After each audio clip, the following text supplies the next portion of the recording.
Meron daw namigay ng mga rosa sa mga pasahero. Alamin natin ang iba pang detalye. RH number 52, Edniel Parosa. Edniel!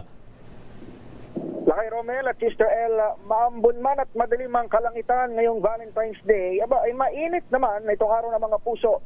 Dito yan sa Light Rail Transit Line 2, kapag ganitong medyo maulan, marami sa mga commuter, LRT man o MRT, talagang sulit ang pagsakay sa mga tren dahil nga naman may bubong at malamig.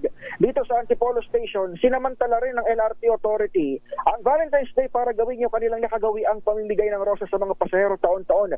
Tinangunahan mismo ng LRTA Administrator, Attorney Hernando Cabrera, itong aktibidad ngayong umaga.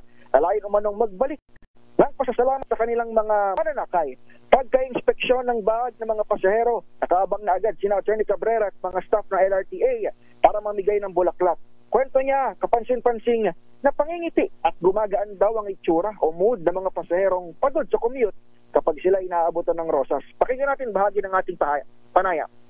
Well, napansin namin kanina nung namigay tayo ng roses, ng toothbrush, ng alcohol,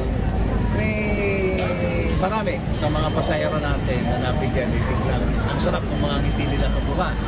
Mga napansin tayong pasahero na siguro pagod na nag-commute galing sa mga bahay nila. So may mga nakasimangot habang nakapila, habang in-inspect yung mga bag nila.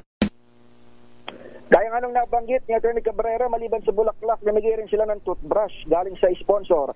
Habang mayroon din ditong mga nangaharanang pianista at potobot. Lilipat itong aktibidad na ito sa Cubao Station sa Quezon City naman, kung saan nakabang ang PCSO o mga tauhan naman ng Philippine Charity Sweepstakes Office para mamigay ng libreng lotto ticket para doon sa mga laging talunan sa pag-ibig.